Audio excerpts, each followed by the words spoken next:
Welcome to another episode of The Journey, a Forest Springs podcast. My guests today are Matt Hofflin and Steve Blomberg, and we're going to be doing a deep dive into the Dinner Theater, a long-running, much-loved program here at Forest Springs. Matt and Steve have been there since the beginning, so we're going to talk with them about where it all began, how it's been along the way, along with answering some of your questions. So won't you come along on the journey?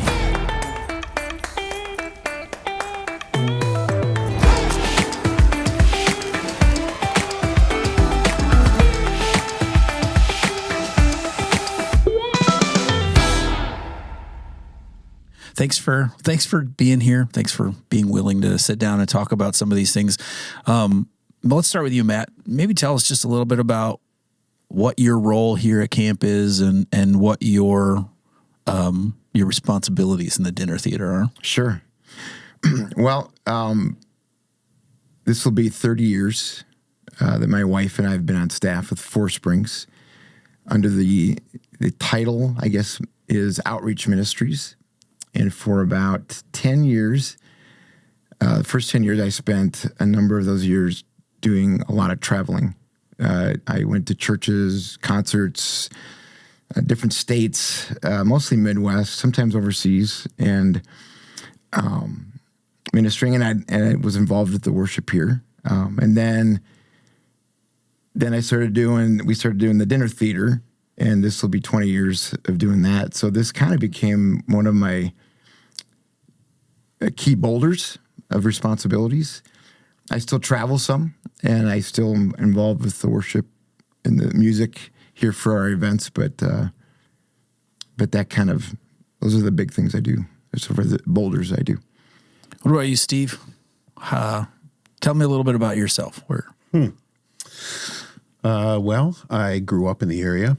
I am recently retired from teaching in Rib Lake schools for 38 years.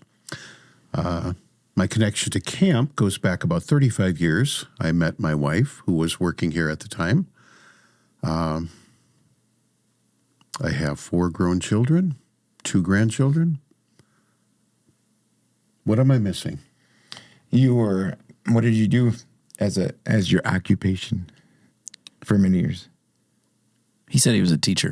38 years. I think I might have napped during that. Thank you. Thanks for affirming that you were a teacher. No problem. So you've been the primary writer, director of the show for the whole time that you've been doing it. Yes. What role have you played? Have you been kind of a brainchild or sounding board, or how do you fit in? I think early on, I was just excited to be a part of it. But I would say for maybe the last 10 years, Matt has often sought out a group of people to bounce ideas off of. We run a little interference, perhaps. And I think we maybe help him fine-tune, but sometimes not even our ideas. It's more like our ideas take him to another spot. And it's always interesting after those meetings when he comes back and says, here's what I've got, because it's not what I expected, but it is definitely the direction that God led him, and it's exciting to see the way that works. Do either one of you have sort of a background in theater stuff before this? Yeah, I was involved, I majored kind of in it, in theater in college. But did some acting in high school and community stuff before then. And I directed my first play while I was at college as a senior project. We did Death of a Salesman. And I directed and played Willie Loman in it. And then years later, I think I'd always wished, once I was at Forest Springs, it was desire to see what could be done using theater as a venue to communicate stories to people that might impact their lives. So, and I really don't have much theater background other than a few community theater events that I was in before camp. The musical in elementary school or something like that. Very, very amateur. So tell me a little bit about how this thing started. You've got an idea. God sort of is doing this work in you, Yeah. and you have to go communicate this to somebody. Right. Right. Are you pitching this? Are you? How did it come about? It's a good question. So the idea goes back to when we first came to Forest Springs, and it was in that year. Maybe there had been a Valentine's banquet that had happened at Forest Springs, where there was some entertainment of some sort, and some people bought tickets and they had a dinner, and so I wonder, what if we took it to the next level, or where there's a play, there's a scripted something or other, and see if there's interest, and so we did pitch it. I did the work of a new program, and it kind of died on the table. And when I pitched it, I was newly married. We didn't have any children yet. 10 years later, I was in a golf fundraiser, and I was golfing with our director, Pat Petka. And we were driving between hole, 13 and 14. I don't know where we were, but he said, "Hey, we should think about bringing that back to the table, that idea." Mm-hmm. And what's funny was I didn't really want to. I had children. I was just imagining what it would take, and it didn't stir excitement in me right away. But he was pretty, what's the word I'm looking for? Tenacious. That we should consider it, and so we did, and so I collected a number of different stories and different things, and we did a series of vignettes that were tied together by I call it the Burl Ives character, the guy who's selling trees out of a tree lot, who would then segue the different vignettes that we did, and we called it Tales from the Christmas Tree Lot. What year was it? It was 2006. 2006. Okay. Yep. It was that December, and we did 2 nights. I think we served about 100 people a night, and we did dinner downstairs in the same room as we performed. That's right. For a number of years, we did sitting around tables eating. Okay. Yep. So, and we, people bought tickets. I think we sold out, building up to the night. And then and went from there. So that's kind of how it started. Were you in the first show, Steve? I was. What? And so were you, Jim. Yes, I was too. Full disclosure, I was in the first show too. But tell me a little bit about how he pitched this idea to you. I believe we ran into each other outside of the Rib Lake Post Office one afternoon. And Matt said to me, "Would you ever consider being a part of a Christmas theater at camp?" I said, "Sure, that sounds fun." And I think, I could be wrong, but I think that was 10 years earlier when I was pitching it. Oh, wow. That's possible. I think so. I don't know. So I was ready for him to come back and ask me again. Mm-hmm. It's been a lot of fun. So out of the 19 years, I think I've missed 3 of them. Okay. Have played a lot of different roles. Lately, Matt and I kind of seem to go back and forth on who's the bad guy and who's the good guy. And people never seem to remember when I'm the good guy, but they remember when I'm the bad guy. Everyone thinks he's always the bad guy. Yes. Even when he's the good guy. You see him on stage and you're like, oh, he's going to play the bad guy. And you get that too. Well, you've played some memorable bad guys. Well, and you have too. Well, maybe, yeah. One. Yep. Yep. Okay, so how many different shows Because you've repeated a couple Yeah. of them. How many different shows have you done? I think now it's 10. 10 shows over 20, almost 20 years. Yeah. Okay. And so something interesting about, when we started doing this, I hadn't done a lot of writing. But when I went looking for scripts to do, that would be fun, engaging, and also impacting, spiritually in people's lives. I just struggled finding things. And so I ended up writing by default because there wasn't anything I liked that was out there that I thought fit what we were going to do.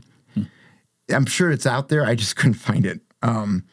But one of the things that I kind of probably within the first few years of doing it was because of the size of our venue. I knew that I wasn't going to be able to go bigger and better every year. I would have to go different. I would have to, my goal was to how can we go different from what we've done and also different from what people might expect or what they might get in other venues. Sure. When people think of Christmas, Christmas shows or Christmas plays, there's a certain genre. There's certain things that fit that, and so I've tried to break that mold so that the one thing they could expect when they came was they didn't know what to expect. And I think it's worked. I think people kind of have enjoyed the mystery of what they're going to encounter. But it does maybe give answer to why, all of a sudden we did a Western, Christmas, which I don't know, that doesn't seem to be your natural go-to for Christmas. We did almost a little bit of a horror theme with The Cabin and the Fear one. We've done vaudeville. We have done the elves. Last year we redid that one in Santa Claus. So that is familiar, but we kind of twisted it on its head a little bit and subverted it. And trying to think of other, we did an homage to the old Superman TV show, the genre of the 1950s and what was going on then. And so it's been fun, challenging to try to do something a little different. So I'm thinking back to the first couple shows, because like you said, I was in them with you, and that was it was a lot of fun, but it was very different than it is now, just in terms of feel and I don't remember exactly how long we rehearsed, but I don't think it was quite as long as you're doing rehearsals now. But I'm sure you've thought of some things that, man, I miss sort of not the innocence of it, but like looking back at those first years. Yeah. Like, what are you glad has stayed the same since that? And maybe what are some things that you're glad that you've done differently? I think the early years, because it was so new and I had never tried anything like this where I'm writing and directing and sometimes training, people that have never done any acting before, which I've really enjoyed doing. But I think there was fear. There was fear, as part of what was in me. And so I think sometimes in that fear, I would, in my perspective, I probably, I pushed myself and I probably tried to push others to, hey, we can we can conquer this fear if we stay longer, or if we, rehearse past this time, and I think one of the things that through the years is that fear has subsided, and it's been replaced, I guess, more with I've always have had a high love and appreciation for the cast and the crew, but to me that's become even more important than the show, and realizing that my takeaway is that's the thing that I value the most, and I think it's in the end it's paid off, I think, in the show too, but I don't attribute that to me. I attribute it to just allowing God to have it, and loving those that are involved as much as I can. So, not that I always accomplish that as best as I'd like to, but that's my goal. So you've been there, you said almost every year. There's been a couple you've taken off, and kind of going off what he said about the different people that have come in and gone. What's it like to sort of go on that journey with Matt? Sometimes I'm sure that you're looking at this kind of script or going, how are we going to do that? And who's going to be in it? And yeah, I have felt that. And just touching on what he said, as we think back to those first years, we did 2 shows. It was just fun to get out there and do it. I think my biggest fear was very different than yours. Your fear was because you were the writer, and this all fell on you if it flopped, which we always kind of jokingly say, well, if it flops, it's not on any of us, it's on Matt, so that feels good. But my biggest fear those first couple of years was the realization that there was no prompter. And Matt was very clear about that. There is nobody backstage reading your lines ready to give you what you're missing. So for people that are watching and notice this pause occasionally some years, it probably means somebody forgot their line and somebody else is rewriting that line so they can say it as their character would. And I think that was my biggest fear back then. And that continues to be a large fear as I get older and have more and more lines to remember. But I would also agree that as things have changed, I think I'm always excited when I see 7 shows sell out. But that also brings a bit of stress, thinking this community is expecting better than last time. They're expecting new and improved, and you always kind of wonder, can we deliver on this?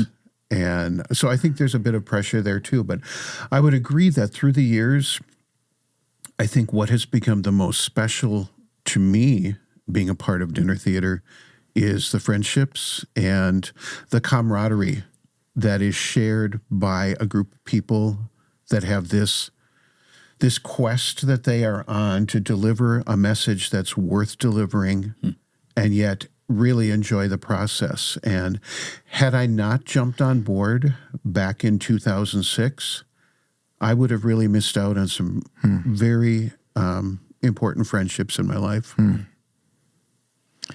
So thinking about that sort of, you said that instead of going bigger or better, the room is tight sometimes, and we pack them in. And there's sort of this unspoken pressure to deliver something interesting, something new. How does that affect you in like July, August, September when you're writing and you're like, hey, what if we did space opera? Or what if we did dancing elves? What if we did How do you think about that? Boy, that's a really good question. Well, before I answer that, let me just say this. I mean, I would have never ever imagined it to have evolved. When I say that, I'm referring to the people's interest in coming. I would have never predicted that. And it's been an honor, and it's been humbling to see that happen. And the only thing that allows it to make sense is God allowing that to happen. And you know, I would have never selected this area and said, "Hey, you know what they want? They want theater." That's not a. Yeah. Every community is different, but you know, if you really whittle it down, it's what we're doing is we're telling stories, and everybody loves stories. Mm-hmm. You know, and Jesus used stories often when he taught and when he spoke, and people resonate with him. So we are, I think, and I know I'm speaking for Steve and everyone when we stand and greet people when they leave. It is very meaningful to us to be able to engage and to see those that come and that we've had maybe a small impact in their life. Mm. So back to your question, you know, what does that do to me with some of the expectation? Yeah, it's equal mix thrill and nausea.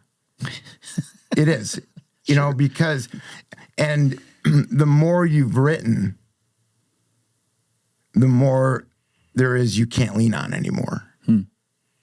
It's not like you're taking the same pieces and what am I going to do with these same pieces now? Like, let's say a sitcom, there's characters. What am I going to do with these characters? They're the pieces I have to, and I usually don't remember this until I'm writing again. Oh yeah, I gotta create those pieces now. And so it's yeah. And you know, and I've caught myself writing things and going, wait a second, I've done that. Wait a second, I've done that, you know. And so this last year was probably the most stressful. Probably because what I was trying to accomplish too, as far as the style and stuff. But it's fresh in my mind. That's why, you know, the nausea part is coming back to. Do you write specific characters for specific people? Or at least you have somebody in mind that you're like, I want Steve to play the baddest dude in the West. I want Steve to play the baddest elf in the North Pole. I want, you know, do you think through like, man, it would be great if this person would do it. And so I'm going to shape the character that way. It's a great question. You know, sometimes you're always wrestling with what decision drives what decision, you know? So let's say,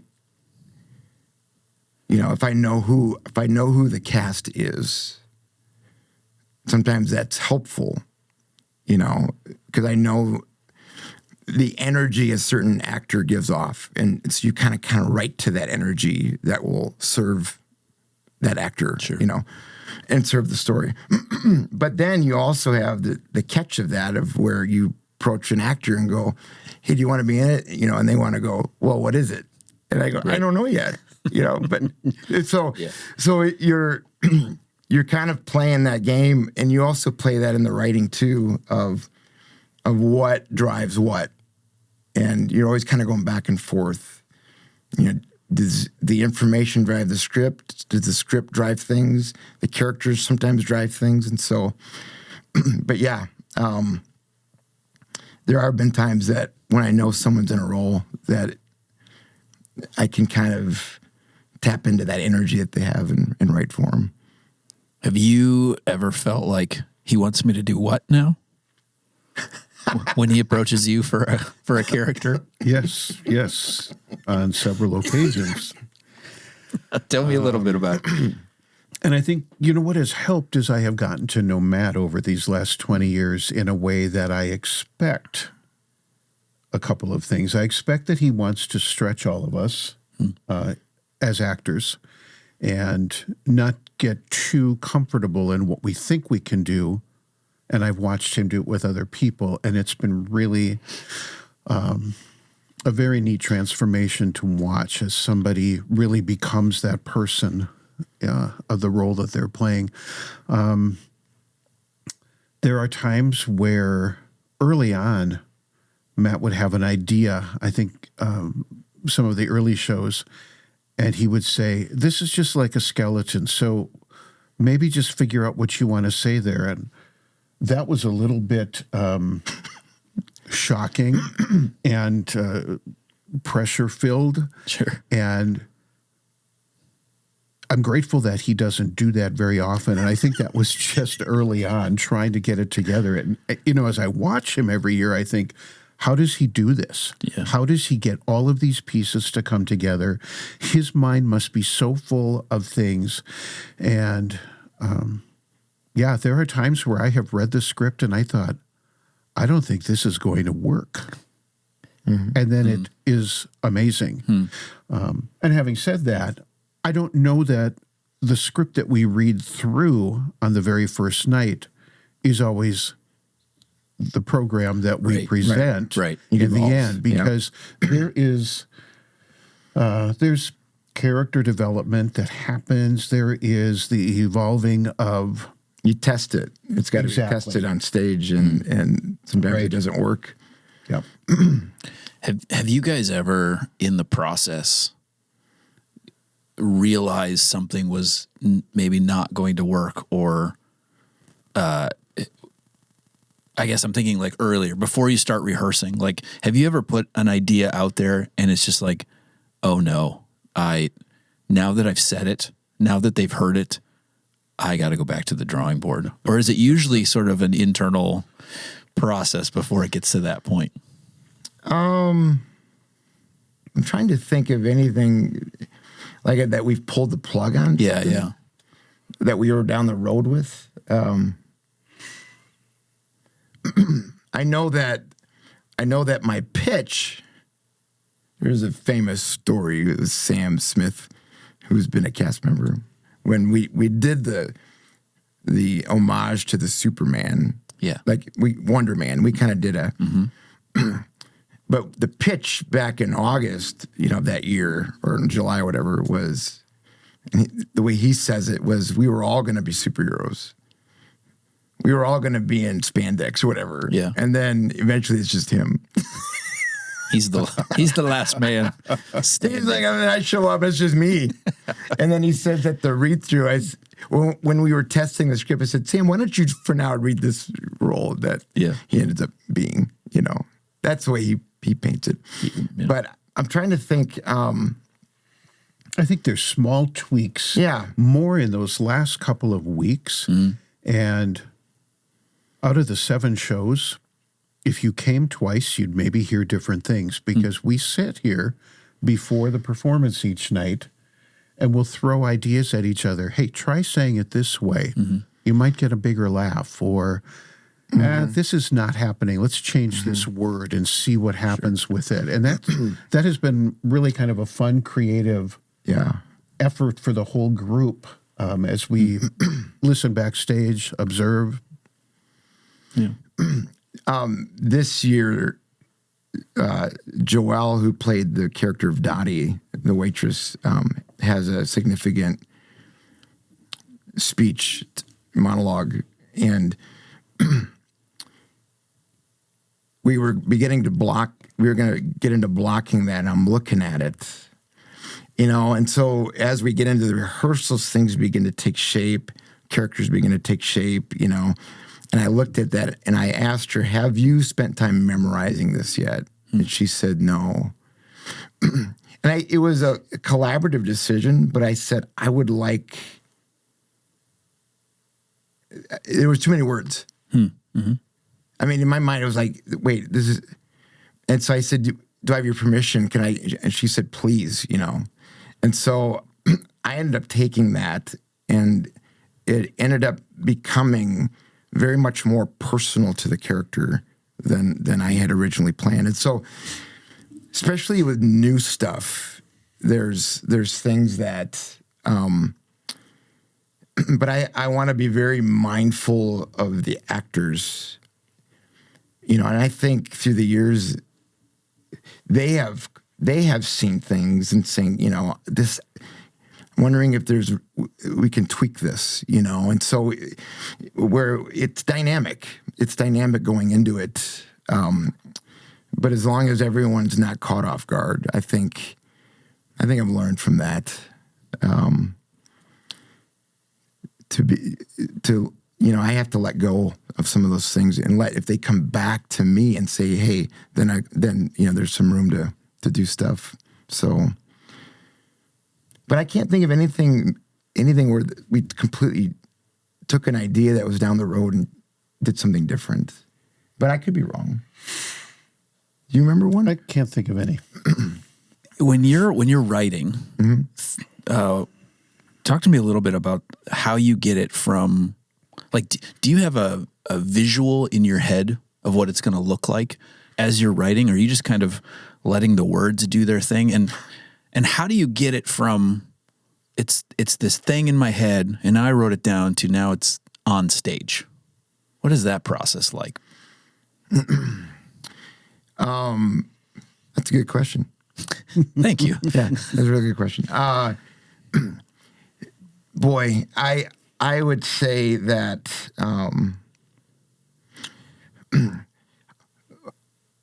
the what I write, that's one thing. When I am in the vein of actually doing the writing and picturing, so we're just kind of looking at the visual. I think you're asking about the visual.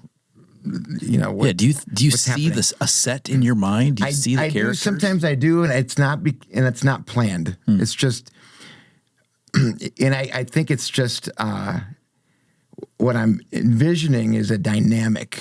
I'll use that word. It's a dynamic of relationship between the characters and maybe the setting they're in.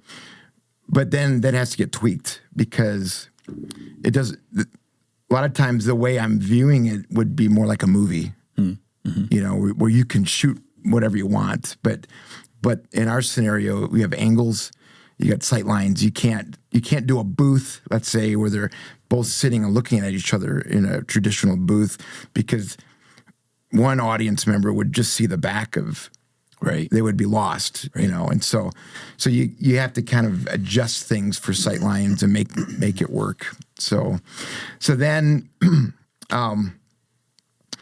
then translating, then eventually there has to come a stage design, and through the years, we started with Del Croker, who was on staff Forest Springs for many, many years. He was involved with constructing the set, and I had to learn how to communicate visual ideas.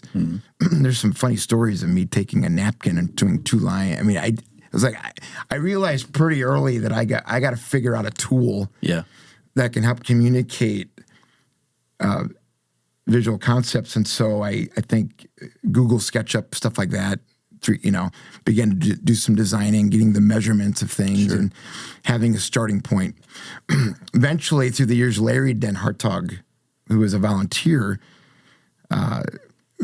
friends of camp, friends of ours, and he's an engineer, past engineer, he's retired, but he began to be involved in that. And one of the things he really enjoys is special effects and stuff. So I think he gets kind of bummed when there's not a lot of special effects.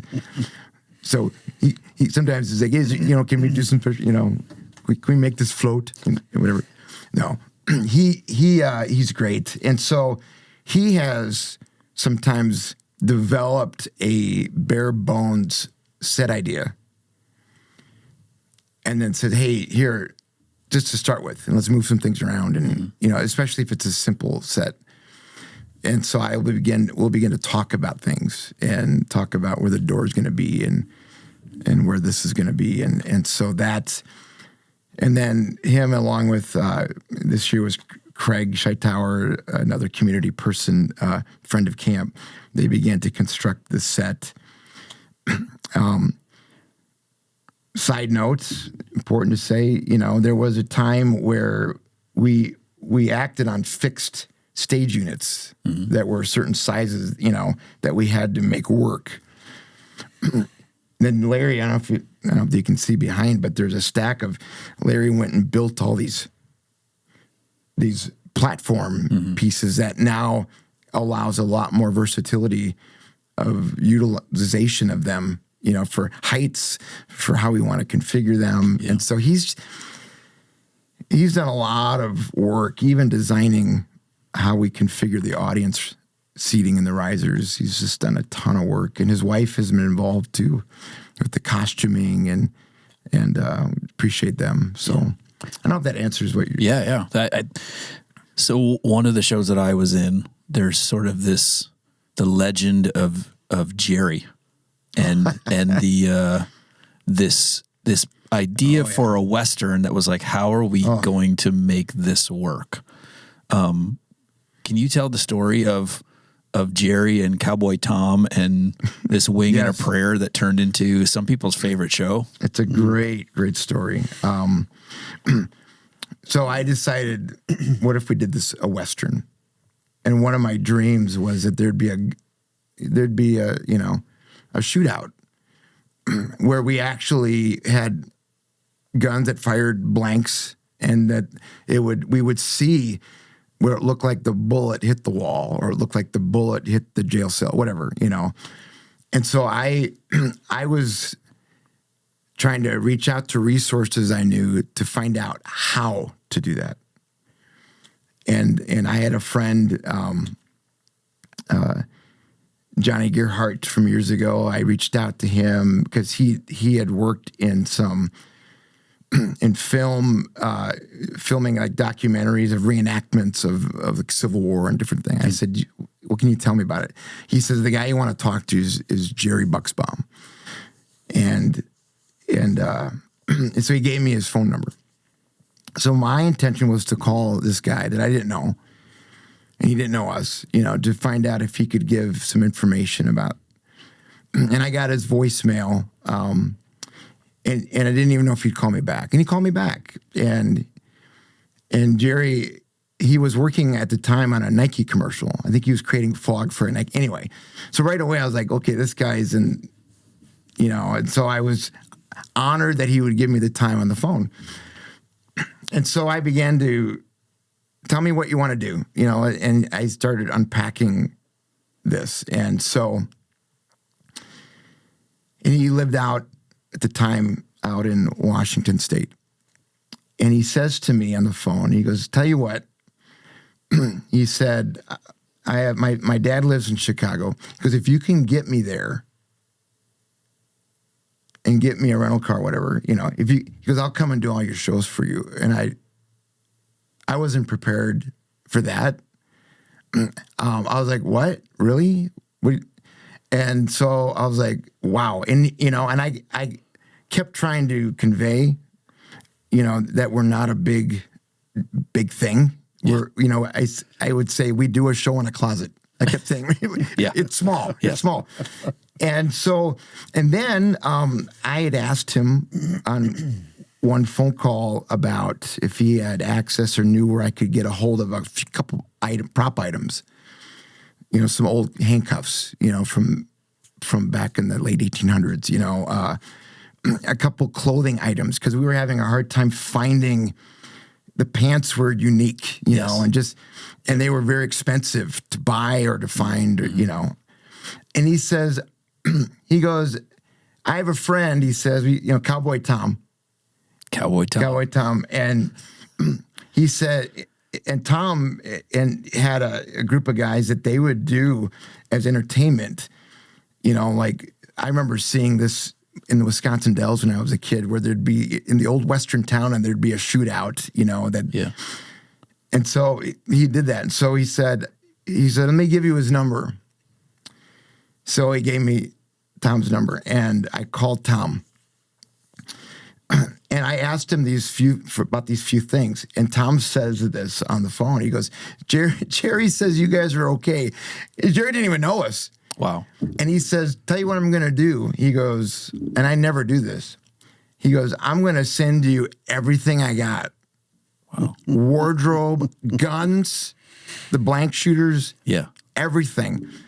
and I'm with for a very reasonable fee, and that we had it for like a month and or a number of weeks, I can't remember, but so he came, so all this stuff came shipped to us, and Jerry came, and Jerry was familiar with Tom's stuff, and so Jerry helped us on every aspect. Yeah. With the guns, maintaining them, getting the ammo we needed, doing the special effects, where it looks like we got shot, and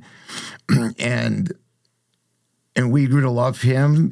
He grew to love us. And then he came back again when we redid it again. He drove through a blizzard to be with us. That's right. We were just honored and touched by that. And we've kept in touch, and it was just a great story that only God could have done that. Yeah. Blows me away still. You played was that the first time you played a bad man? Well, was the Western? I think I had played a bad character before that, Okay. but I hadn't played a bad man. That's 3 bads. Character. Okay. He was pretty bad. Barlow. Mason Barlow. Mason Barlow. Yeah. Got to talk with a good accent. I think the biggest thing that really shocked me when Jerry came with all that stuff, I remember the guns and the costumes came before Jerry did. They were shipped here. And we're looking through and just thinking, this was like Christmas for dinner theater. Right. Because suddenly everyone had these great costumes. We had all the props we needed. And then Jerry came over the weekend. So this would have been the week after Thanksgiving.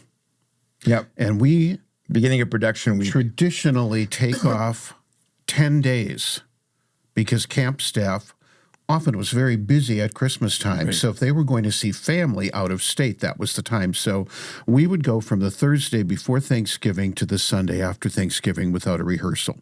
So you're already coming in with just 3 rehearsals before dress rehearsal and opening weekend, trying to remember your lines, trying to remember what you have been putting together for the last month and a half. And here's this guy named Jerry that we've never met. And he proceeds to help us have a rehearsal from 5 p.m. until 2 a.m. in the morning, putting all these special effects together. And I'm just thinking, this is not going to happen. And I don't even think it was that first night. I think it was the second night he decided, wouldn't it be cool if when they finally get rid of Steve's character in the jail, if we just see his heart explode? That's right. So, now you also have to realize that because we had a cast of about 20 people that year, we were trying to maximize on space. So your space behind what the audience sees is about this wide. You're walking sideways, trying to get through, and sometimes having to pass people. And I'm back there in the dark, cannot get back to the green room. So I've got this tubing with a CO2 cartridge that I have to get inside my costume, wrap around, and have the plunger ready to go at the exact time that I get shot. And I'm back there, not much room, people trying to get around me, trying to get myself into this. And the amazing thing was, it worked. It was a red. It was a red, like a clay powder. Yeah. I mean, it shot out. Like one of the nights, a good friend of mine was sitting in the front row, and she screamed. And she told me later, I felt like part of Steve landed on me. But the other cool thing was, Jerry knew these costumes too. And he said, Steve, This is good. you're really lucky. This jacket that you're wearing is one of the jackets that Mel Gibson wore in the movie Maverick. I thought, whoa. So that was cool. Jerry was an amazing guy. What he brought to that show, it would have been a good show, but he helped it be a great show and probably one of the favorites. Well, and he, one of my concerns he would show up and go, what did I step into in the middle of nowhere, this little thing? But he invested himself into not just the show, but into us. And it was just very special. And So that, I think we all look at that as being something that, you look for that finger of God, and that was one of those things that just you couldn't explain other than that. And I think that was affirming to us what we were doing. Yeah, I remember that one of those first nights when that shot went off, and it was like you got hit with a cannon. Like it was just It surprised me. we how it are felt. we are in a different league now. This is something. You were a bounty hunter, Yeah. Jake, and your name was Jake. Yeah. and that too. I played myself. Put yourself the bounty hunter. Yes. So you mentioned something there, and just kind of the way that God orchestrated that particular show, and I'm sure that you could probably tell stories from every show, but my understanding was the original desire was that this was this theater experience. It's a nice dinner, but that we want the show to sort of be this Christmas themed outreach moment. Like we don't want to be shy about the reason that we're doing this. Right. In some shows, it's sometimes hard to see exactly how that fits in when you're a dancing elf. Right. But other years there's dancing men in tights, right? That's but other years there's a definite moment in the show when a character is encountering truth or wrestling with some sort of spiritual reality. Mm-hmm. How do you balance the process of not wanting to just skip over that part, but to make it meaningful inside of this story world that you've already created? I think I know what you're asking. One of the, so when I'm approaching, when I'm approaching writing a new show, there's no formula, first of all. Someone asked, someone wrote in and asked, what's the process? And it's hard to even say what it is because it's different sometimes every time. But one of the things when I approach it is I do want it to be entertaining. I do want it, I have to bring into things that I would want to see or that I think are funny or think, that I would be entertained by. And a lot of times if you dig into those things, the layers of truth are there. I mean, the Western, as an example, was one that there was a lot of themes. If you look at Westerns, I watched a bunch of them before, when I was writing, just to kind of get into the genre, to get ideas. You think about a character who's wanted, who's guilty, who's hiding, trying to masquerade. My character was masquerading. I mean, in a sense, trying to hide his past from, or trying to get, could have appeared to be doing so. You deal with unforgiveness. You're dealing with, with the interesting, Clint Eastwood made a Western called Unforgiven. So you're dealing the reality of life, of spiritual life, of our relationship with God resonates in the fabric of everything if we take time to think and look for it. I think of the Old Man Christmas show, where I enjoyed playing a character because I at the time was watching Marx Brothers, and just watching there was an era of entertainers that made movies that all came out of the vaudeville. They all came out of stage, and reading about their life and what they had to do, and so I enjoy, and things that made me laugh about it, and so I enjoyed playing a character that performed and had humor, but basically was also putting on a facade. I mean, he continued to perform, and didn't know how to reconcile and didn't know how to deal with relationships. And so so you can take any genre, anything, and you can kind of begin to see where the ties are to the gospel. But you're right. One of the things that has really touched me, and another finger, I guess, of God in this whole thing, is that we've tried not to hold back on why we're doing it. And, because we do want to provide hope. And we have been touched and encouraged that people continue to come back and engage with us on that. So I hope that it has allowed us to be unthreatening and allowed us to be safe, allowed us to communicate to people that we are people, we're all just people. We're all in the same boat. We're all trying to figure this thing out. And so I think it is a challenge to know how to fit all the pieces in. I won't be shy about that, but it's a good challenge.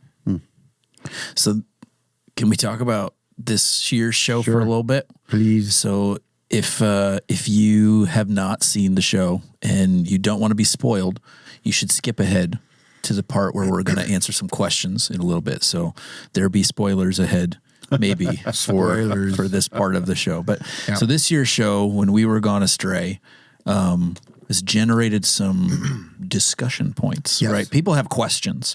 There have been some things in this show that have maybe been, like you were talking about before, they're not bigger and better. They're just very different. Maybe talk a little bit about the conversations you guys have had with people about the show this year and some of the things that they've kind of keyed in on. Before we get into the weeds of it, you said the name of it. Yes. And I know there was a question that came in about titling the shows.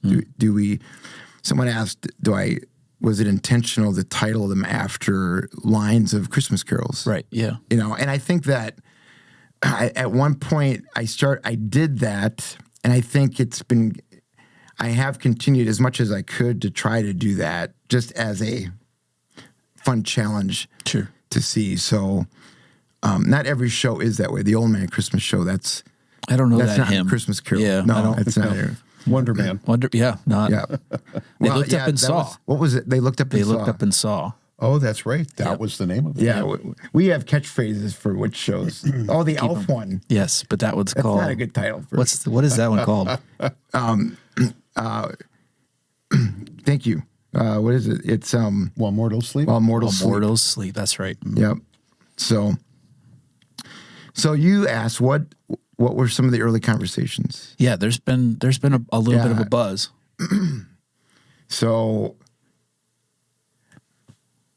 this last year I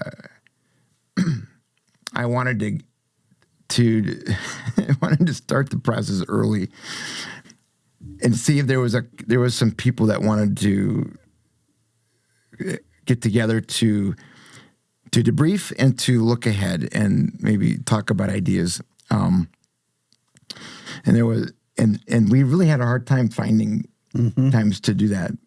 But one of the times we did, we would look at what we've done, look at the genres we had done, and one of them, and then what haven't we really done?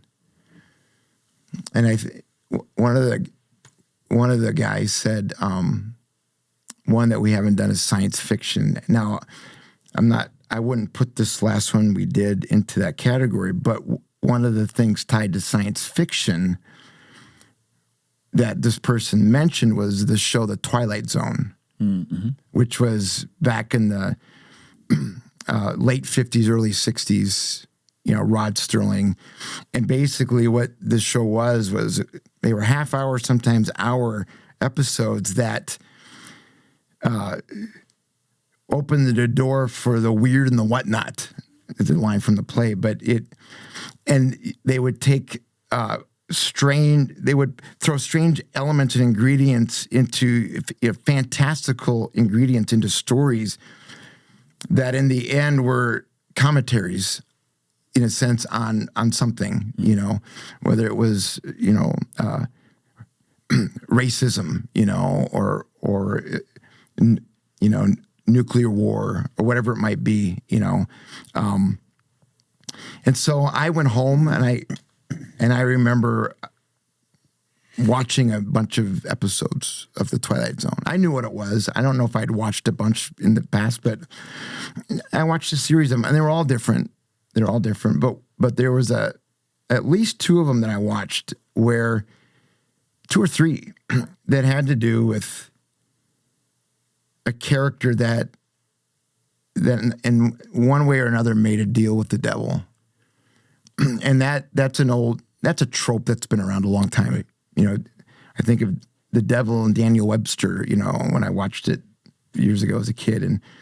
And so that got my mind going. Yeah, I'm going to give it to you at this point. Because I think then I came over to your house at some point and said, hey, and we talked about something that was very different than what all of you saw. There were definitely connections, but we talked, oh my goodness, probably a couple of hours just about how could we do this and what's the best era and how do we introduce this, how many characters are needed. So about 3 weeks after that, Matt stops in again and he shows me, you know, partial what he's got, and I'm thinking, wow, this is really different than what we talked about, but there are pieces of it, and I really liked where he was going. There were still holes in it, and we kind of laughed at our read-through because we only read through the first act because at that point that's all that there was. And that was when I started getting nervous because I was going to be gone the first week in October. So I wasn't going to start rehearsals until about October 15th.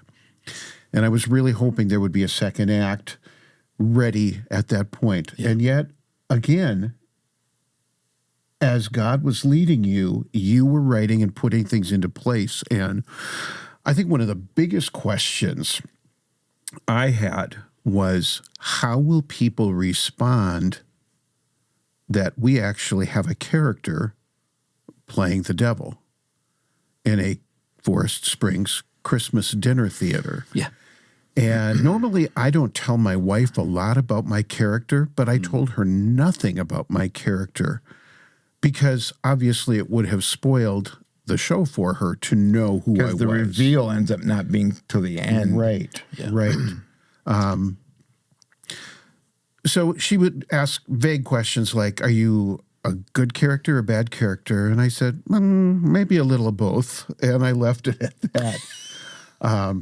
So, I mean, there was so much that went into it, but it's like every time Matt came back with something and we would talk over, you know, where it was heading, I just, again, was so, I think, humbled to be able to be a part of something that was so much bigger than any of us and even bigger than you as the writer, because God was, you know, overseeing all of it. There was some pretty strong themes. Yeah. What are some of the themes that you were trying to highlight when you were writing it and directing it? So, one theme that had been with me for some years, never knew how I would unpack it, but the whole idea of going up and going down, you know, and when I say going up, let me use a story that I observed that everyone has experienced. Every parent has experienced something like this. But I remember one of my daughters got a bicycle for her 5th birthday. And she was so excited to show her friend. And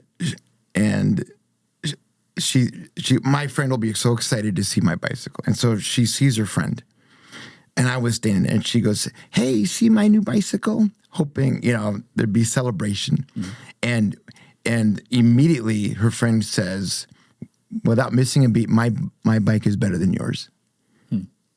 You know, and then it was like, no, it's not. Yes, it is. No, it's not. Yes, it is. You know, and that just evolved into name calling, and then both into tears, and I just kind of observed this thing that happened over a period of 30 seconds, and I thought, okay, that's fascinating, and I thought about why, and we see this everywhere in our world. We see this in our relationships, and I began to process that, and I began to look at it in Scripture, and looking at it through the prism of the gospel, and realizing that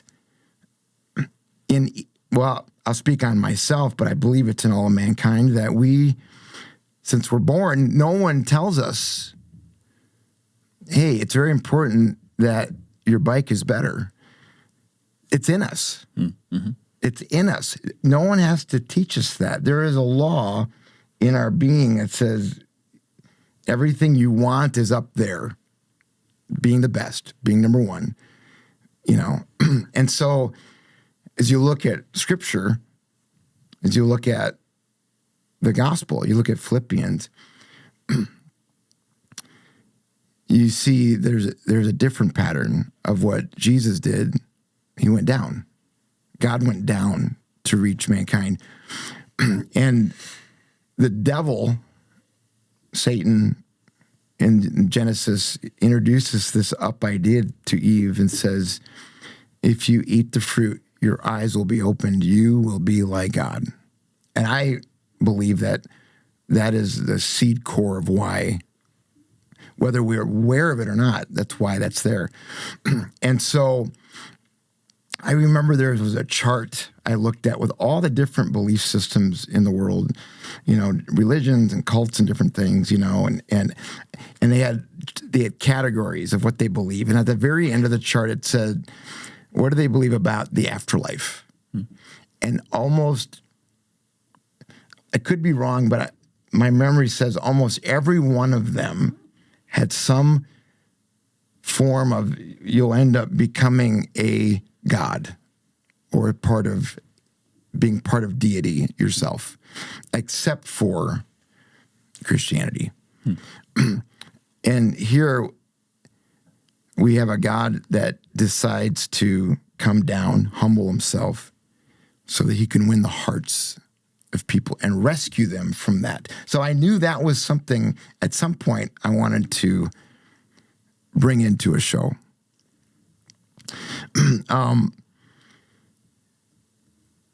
And that was originally one of the ideas, was that the CEO was going to journey from going up to going down and beginning to understand the gospel. I went away from that first meeting going, beginning to dive into it, but was needing, that's a great one-dimensional idea, but you need layers. You need to kind of have things that, and so I remember talking to somebody about writing, a writer, you know, and I dug into the history of pulp magazines. Pulp magazines, anyone from a certain age group would know what I'm talking about. There's a lot of people that wouldn't know what I'm talking about, but a lot of our entertainment, a lot of the movies that we are familiar with from the 80s, like the Steven Spielberg movies and George Lucas and some of that, all came out of what they experienced reading pulp magazines and going to see pulp stories, movie serials from, you know, Flash Gordon's and all that stuff. Yeah. That all kind of came out of these pulp magazines, science fiction, mystery, romance, detective noir. They were what people read, you know, and they were cheap. They were like buying a newspaper. You'd leave them on the train when you're done, you know, and you pick them up again. And then when I went back and looked, you know, there's some of it entertaining, some of it, you know, it's not great. I mean, there's stuff in it that like you'd find in any entertainment, you know, the good and the bad and the ugly. But it was a common thing at the time. And it introduced the fantastical. So the Twilight Zone would have been fed from that. Mm-hmm. I always like to try to investigate what fed the thing that is the interesting thing. Where did it come from? Yeah, where did it come from? And so I began to go down this idea that he's a writer, Harold. He's a writer, and he meets another writer, and they form a relationship, and he makes a contract. Now I know that we knew that as soon as the contract came out, people were going to be wondering what's up with your character, and some people guessed who you were. Some people knew you were up to no good, but didn't know what you were. So Jake, we're going to get into answering some of the questions that some of the folks had in it, because I'm going to kind of lay out what this thing was about. Sure. We put it in a diner. We put it in a diner that had a 1950s flair or look to it, but we put it in the beginning of the 60s. And we put it in a town called Ascension. So what I was trying to do there was create a little microcosm in this diner in this town that represented the history of life. I mean, our situation as human beings, and also, maybe some allusions to America. Because the 50s, some would say, was the idealistic, it was idealism, I mean, it was the American dream coming out of World War II, When you started getting into the 60s, some of that idealism, some of that faith in country and faith in authority, and began to crumble. Mm-hmm. And this play was set a month after the assassination of JFK. And I think my argument for that was, let's say if we took a survey of people, if America had ever made a deal with the devil, when would it be? And I'm sure there would be a number of answers to that.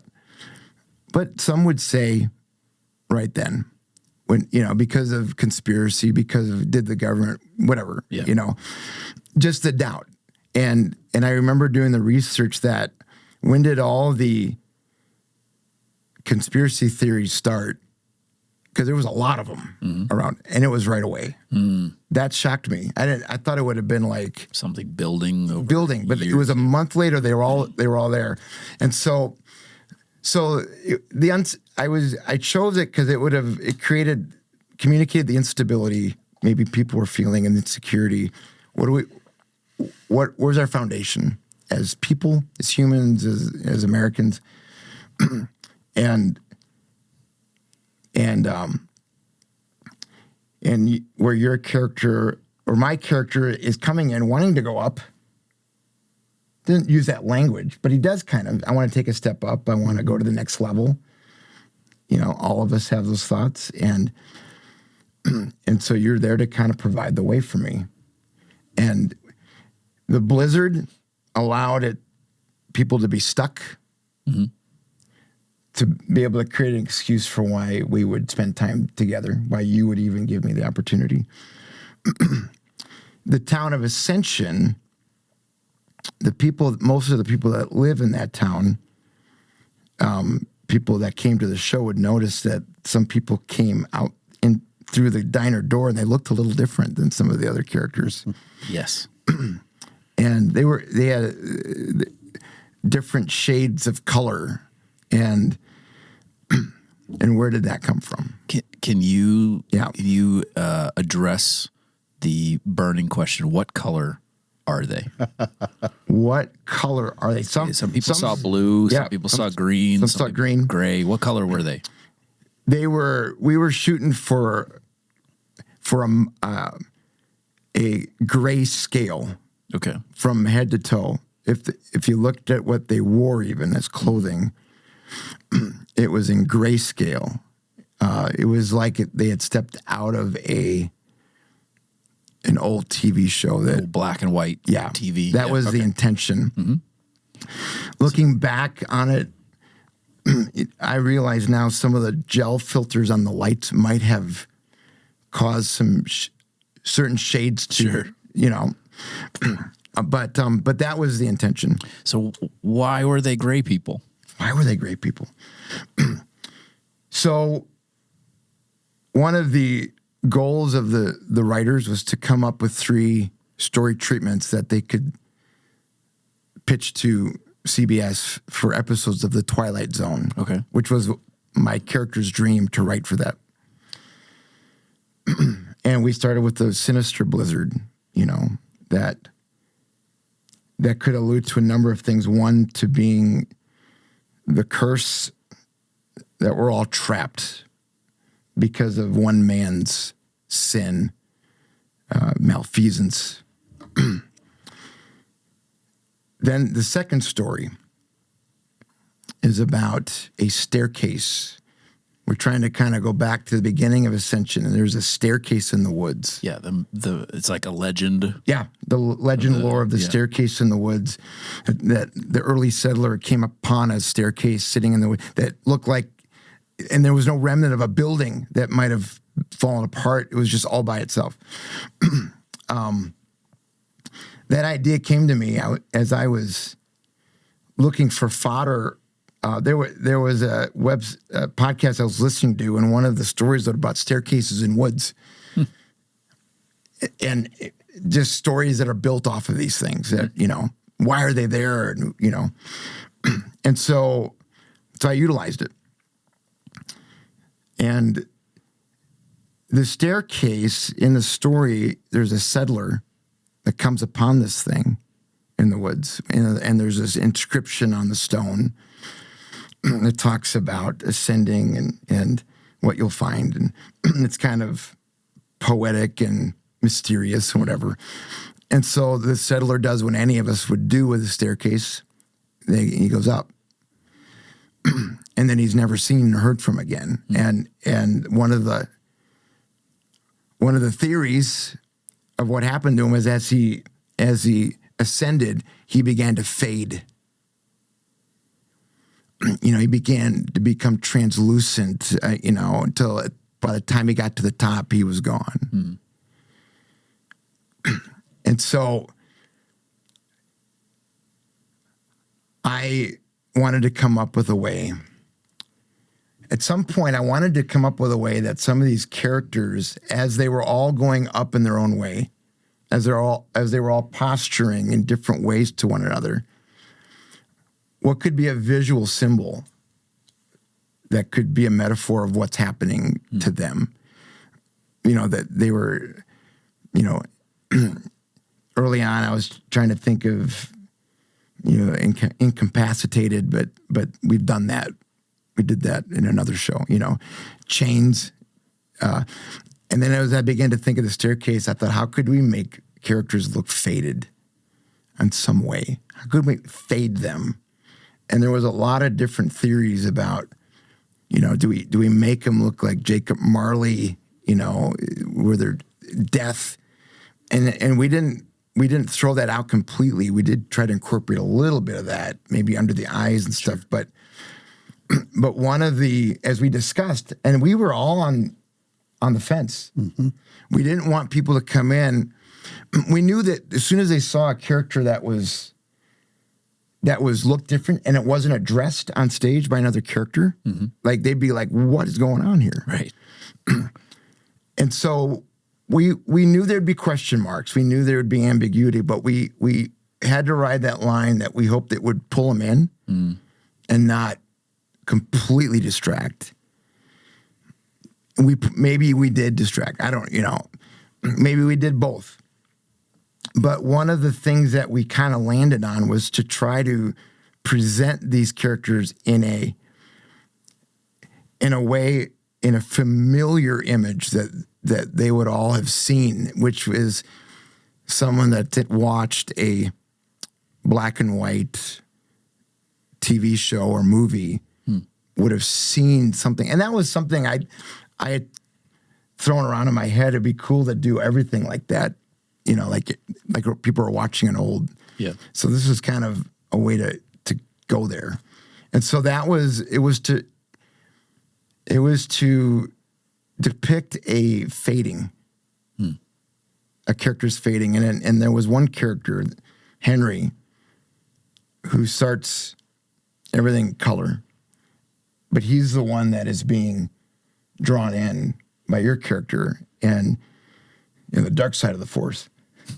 And so the scene where he actually loses it and attacks, you begin to see that he's beginning to gray. But it's going from the bottom up, and there's more shadowing under his eyes, and then when he touched the character later, when he went down, change of heart, and he touched the old Silas character that was the most gone in a sense, and you saw with love, he touched him with love, and you saw Silas's hand now in color. You began to see the life that can come and the hope that can come from going down and receiving love and forgiveness yourself and passing on. So that is what that was about. Please fill in any blanks that I missed. Well, I think we were excited when we finally landed on that we were going to use the grayscale, because we figured during intermission, usually people are more concerned about their coffee and mints, but we knew they were going to be talking about what's with these gray people. And this woman that just came in, she is grayer than the others. And I think that was really what we kept coming back to. Night after night, one or two characters who ended up being gray would be gray on stage. And there was never a unanimous feel of the cast of 9 people. We would look at them and think, some would say, yep, let's do it. And others would go, I think it's too distracting. And then Matt's wife, Tara, was kind of the mastermind behind it, and she would tweak it a bit, try it a little bit differently the next night. She was more committed to it than I was, which helped me. Yeah. Because I didn't want to put on her a burden. But go ahead. So I think my biggest question was, what are people going to think? Are they going to walk away from this show wondering what was that all about? And even the night my family was here, when I got home that night, that was one of their first things. What was the real thing behind the gray people? And they had all their different ideas. And as people went through the line even every night, they would say, what about those gray people? And my response was, well, what do you think? Yeah. Because honestly, there were so many levels that it could have been on. Some people thought they were watching a 1960s TV show, and we were just making it come to life. And those were sort of the characters, and the colored people were the real ones that were telling the story.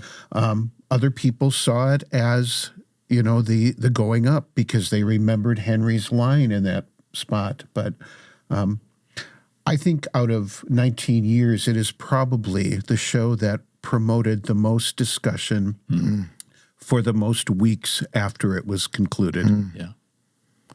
Yeah. Hence this podcast. Here we are, answering questions, talking about it. We had one of our friends that is pretty linear thinking. He was surprised how he got it, but he made a statement of maybe some years the story is linear and the gospel message is more abstract, let's say. He said this probably did a flip in his mind. And we knew going in, and every show there's a risk, which makes it exciting and scary. It's the roller coaster ride of this whole thing. But one of the things I tried to depict is the Dottie character, the waitress, who she had her son out of wedlock, and she had lived probably with scorn, and she was the one throughout the show going down to serve people and trying to assume the best, and trying to be the peacemaker. And so as this thing developed, that character began to to become the one that I knew I would want to bring the message, because she was familiar with the strategies of the enemy. And she was, vibrant color, but Henry, her son, was kind of he was young and impressionable and kind of feeling the tug and the pull of the stairs. And when I say the stairs, I'm referring to the pull on all of us to pursue our glory. And how the verse that came to my mind as I was thinking of the fading, the man who holds on to Jesus said, the man who holds on to his life loses it. The man who loses his life for my sake finds it. And so I kind of view the pursuing of your own, you think you're pursuing something, but you're actually losing. It's fading away. So some might wonder about the character of Mo, Crazy Lady Mo, that came in with the lantern. And when I was doing research on the going up thing, you have all these different levels. You have these characters that are married, and one way to going up, I want to be the hero. I need to feel identity of this, and this is how it should be. And then you have the wife who's trying to get out from what she views as the shadow of her husband and trying to be this, and you have the daughter who's trying to, people acknowledge my potential and kind of always posturing and over somebody else that succeeds. And so you have all these different things, but then you go into this where it's blatantly spiritual. And as I was looking at different things, you got witchcraft, you got, even people are big on reading about secret societies. Okay, not what I believe in, I don't know, but they're out there, and there's different cults and there's different things, and you begin to see there's a common denominator with some of them is this forbidden knowledge or hidden knowledge, or trying to find this that only can be given to an elite or to those that are, special, And so what did she do? What that character did was she interpreted this staircase thing.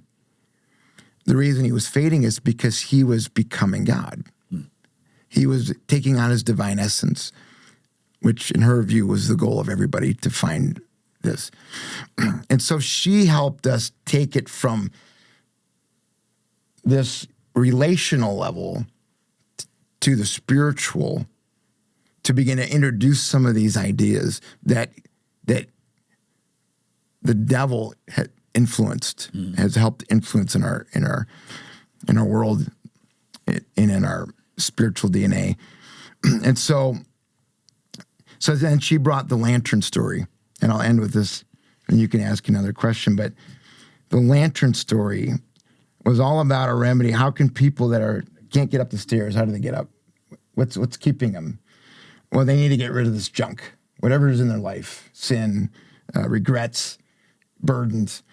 And so this special magic lantern story was, it would cast a shadow of the individual, and if the individual confessed all their junk, put it on their own shadow, turned the light off, the shadow left, and so did their burdens. It was a way for them to self-atone. It was a way for them to take care of it themselves. Themselves meaning another way to go up. Gotcha.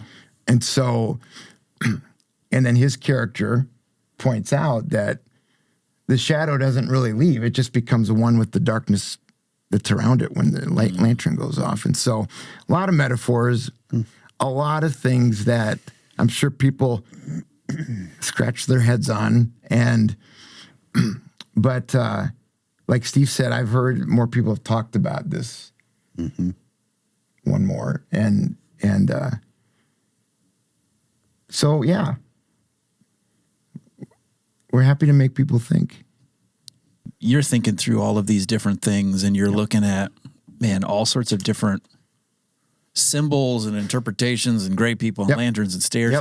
How much do you as a writer feel like you want to just kind of walk them all through the story versus how much do you want to let them kind of journey that spiritual discernment on their own? That is an excellent question. And one of the mottos or the things they say about theater is mantra. You want to show, don't tell. You want to, if the guy is really upset and you heard bad news, instead of, it starts with him, fumbling and dropping his keys.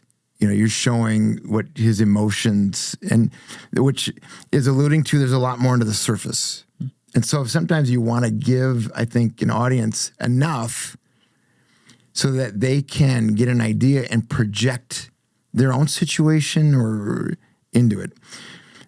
But you also want to be able to give them enough to walk away and with enough sense of completion, I guess, on something that at least if they don't know everything, they can think about it. Like someone said about this one, they really enjoyed it. They knew there was more there. They want to know more that was there. And so, but big time, I wrestled with that on this one more than I've wrestled on any show. How much do you give?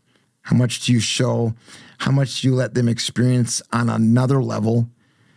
Like they see those great people, they know something's not right with them, and they, they have that at least, and it's an image in their mind that they can walk away and it can come back later, But yeah, it's a good question. And I know when we talked about the beginning of this show, the first night that we did it, I had people go through the line and they said, I knew who you were from that first moment because you were the only one sitting on stage and these red lights flashed.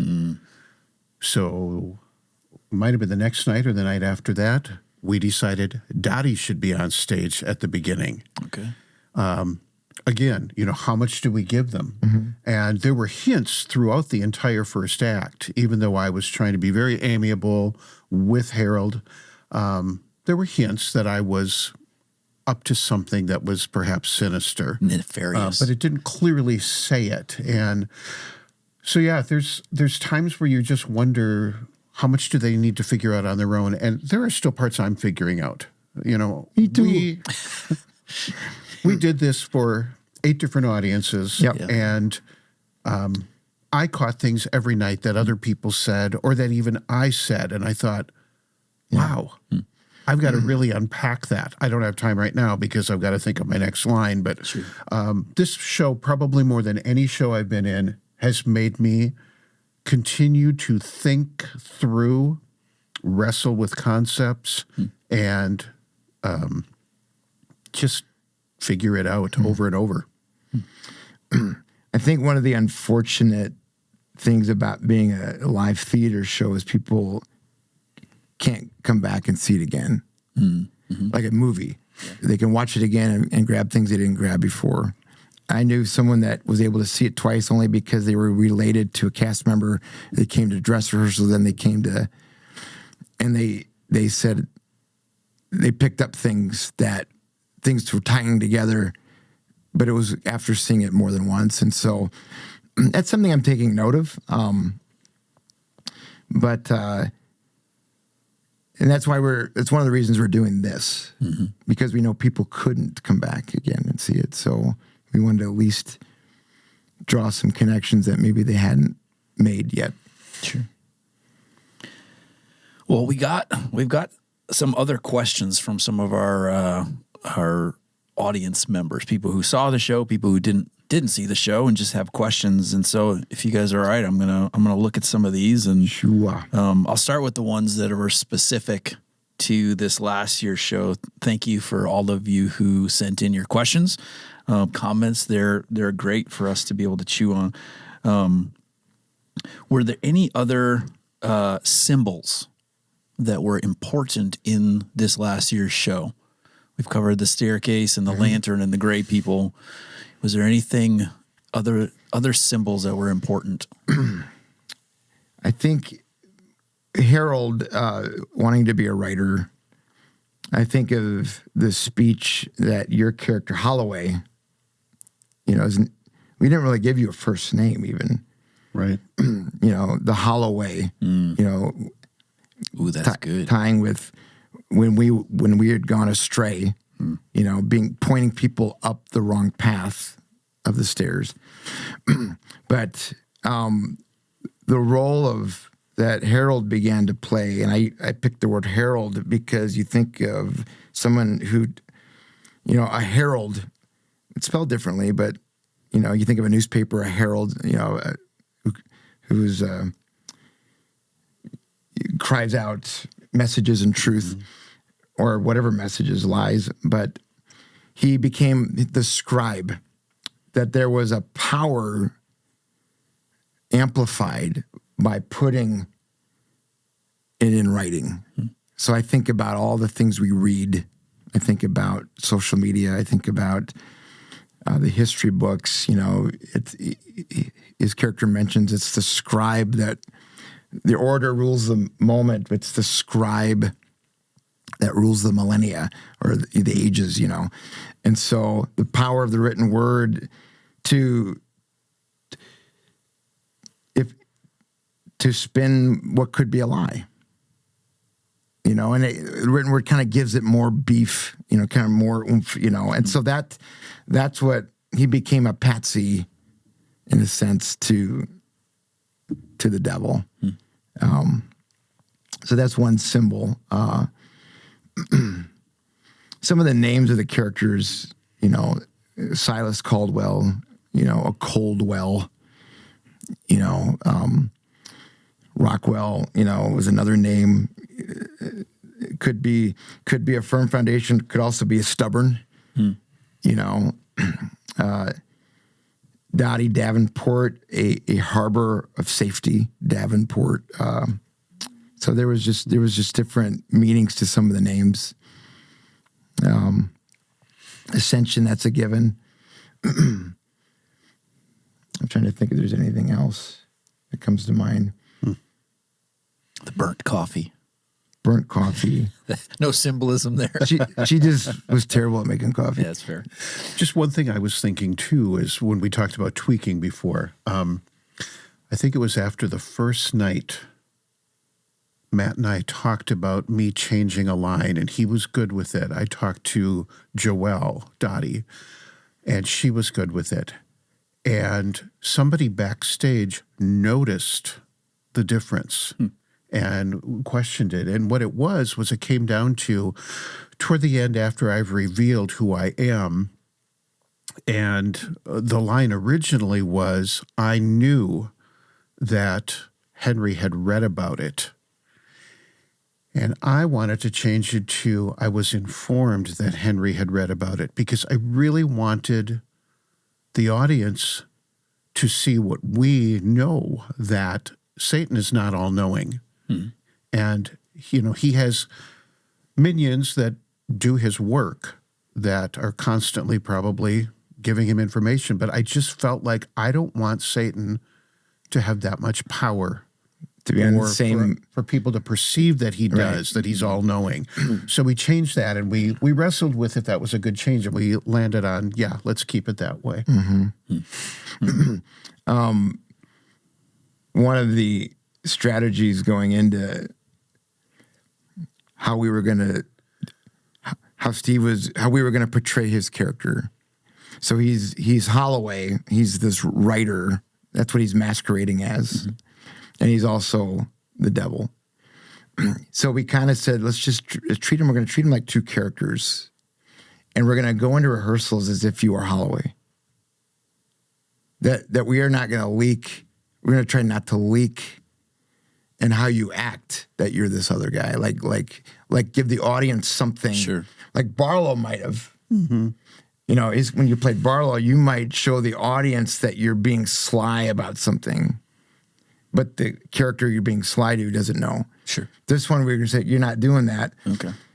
But you're going to be true. You have to be true to both in what you would say. And so there was some lines that were dropped in that I can't remember if we changed some of them, but when my character said, you'll have to pardon me, you said it's not in your nature, stuff that, but they would view it as Holloway being this callous kind of guy.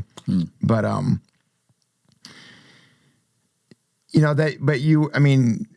deceptive, but at the same time having to be true to a certain extent of who you are as a character, that could meet both. So any other symbols? I think we've covered most of them.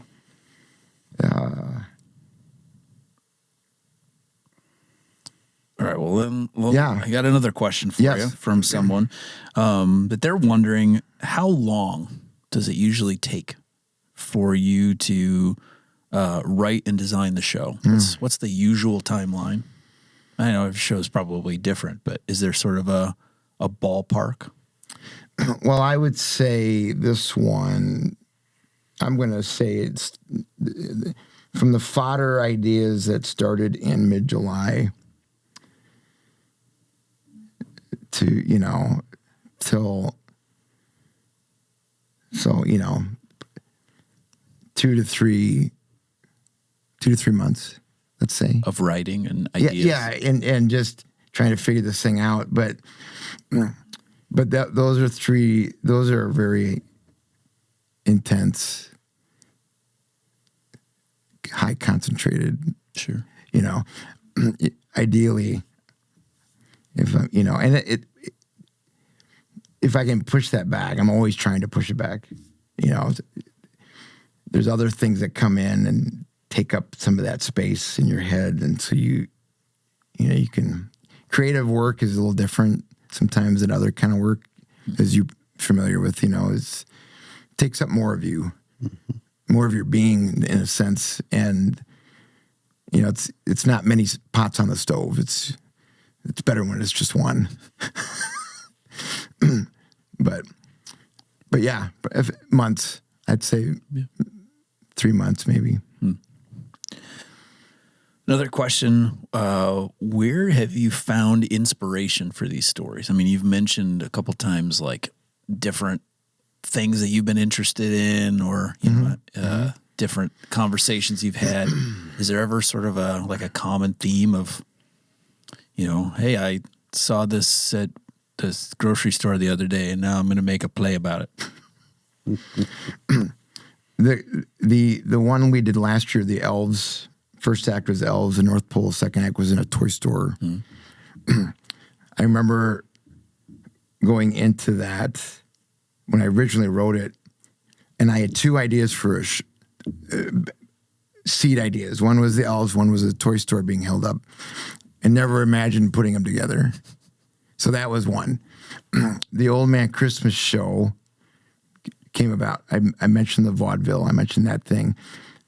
There had been a dialogue with somebody about where would be a place in our world, in our culture, where we would need. Well, let's just say it could on the surface is sad and depressing and dark, and you think about old age, think about people in this phase of life in the winter of their years in their nursing homes, and the idea of God's light and hope and glory shining in there. And the idea that a lot of times some of the bitterness and some of the hurt is regrets. And that there was a thought that came to me at one point is, if God exists outside of time, is the past done yet? That was the seed idea that drove the Old Man Christmas show. Wow. Is the past done yet? And I wanted to present the idea. It's not, because God is a God of redemption. God can take the things that are broken and dead, and he can breathe life into them. And so I wanted to present hope at a stage of life that normally we wouldn't see hope. And so that was that. The security guard one was about a man who is dealing with the curses of life, the things, picture image of me pulling. It seems like it happens every time. I go to my garage to pull out a simple thing, an extension cord, and I yank about 8 other things as I go, and they fall on the floor. And I go and I look at that and go, that's such a metaphor for how I feel about a lot of things in life. The curse of life, and it's facing it, and him needing to see it as far as the curse is found, which is that God can do something beautiful even in what's fallen. The Wonder Man one, the superhero one that we referenced, was about the guy depicting the strongest guy in the world having to face his greatest weaknesses, and really, and the cabin, the fear cabin, it came upon a midnight fear, was about the idea of fear, and is it an enemy? Is it not? Is it something God utilizes?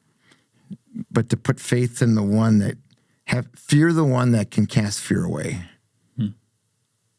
and that, and so, the metaphor, the creature and fear, and so a lot of ideas, some things that I'm dealing with in my life, some things that I'm very familiar with in the moment. It's not that I have a plethora of ideas. They're all sitting on a shelf waiting to be done. I usually walk into it with a blank. That's true. I don't know the magic structure, how it goes. It's really a digging in and trying to put it together and see what's going on and what God's doing. So have a couple questions left. One of them is, when are you going to do Fall on Your Knees again? People want the Western again. So, what are your thoughts about repeating shows? And well, I have a red phone. Remember the bat phone? Yeah. It's the Jerry phone. I got to call Jerry and see what he's doing. No, that's helpful to know what, I think there was someone online that said that too. And so I don't know. The answer is I don't know. You don't know? Would you? Depends when Jake is free. Yeah. To be Jake again. Would you ever do a sequel? Same characters or same town? Fall on the other knee? Yeah, fall on your back. Fall on your back. You're down on your knees and now you're going. Sequel. We joke about sequels. Right. I don't know. No comment? No comment. Yeah. Part 2. Yeah. Well, and at least in Fall on Your Knees, again, spoiler alert, I don't know that every character survived. But maybe you did. I don't think I did. I don't know if you did either. There's a mystery with your character. You blew in half, because you stumbled out the door, but then they didn't see you. Right. You don't know. Right. So you're saying that we're not ruling out Fall on Your Knees 2, The Return of Barlow. Breaking news. It's possible. The Return of Barlow. Wow.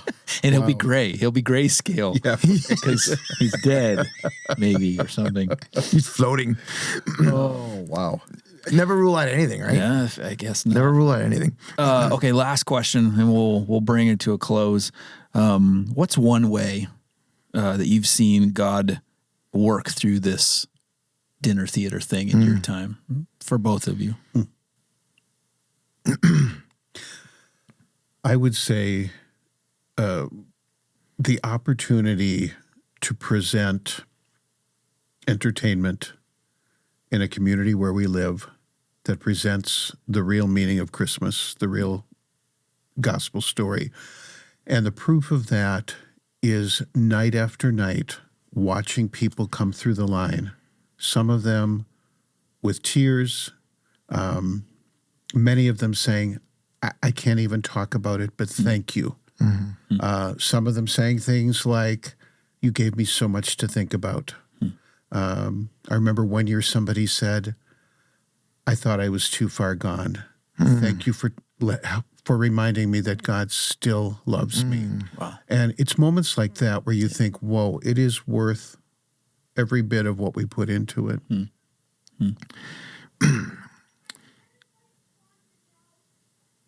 you hear all that out there? I don't know. You know, it's hard to have data on something like that. And so one of our prayers, one of my things I pray is, God, just give us enough to know that the labor is worth it. And yeah, I echo, that's probably the most when you come through and you they can't put words to it, but they express it in a way that you know it's something's going on. Yeah. So there was one story. We had our UPS driver years ago come to the show. He'd never been to a show, and he was invited by one of our staff. And he saw me on the street later outside the post office, and he looked at me. I think we'd done the Old Man Christmas show, and he said, he looked at me, he said, "You have no idea how much," or something like that. And he stared at me over his glasses, you know. And he just paused and stared at me for a while. How meaningful, you know. And it was just, I knew he was trying to communicate something. And then it was a day later, he had passed away suddenly. Wow. And I just remembered that going, just wondering if God utilized that in these, you know, days at the end of his life that, you know, he wasn't, as far as we know, he wasn't sick, he wasn't ill, but he just suddenly passed away, and we heard about it. I heard about it, I think, a day later. And so that sticks in my brain as an interesting story. But yeah. Yeah. Well, thank you guys so much for taking the time to do this, and thank you to you who submitted questions, and hopefully we answered some of them. Who are the great people? And yeah, love to see what you guys are you've been doing, and thank you for your faithfulness in doing it. And look forward to next year's, not bigger, better, but just Something. It'll be something. Thanks, guys. Yeah. Thank you. Thanks for the privilege. Thanks for joining us on today's episode of The Journey with Matt Hofflin and Steve Blomberg. If you like this kind of content, we'd love for you to subscribe or even like this video. We hope that you'll join us for our next episode of The Journey. In the meantime, we'll see you out there.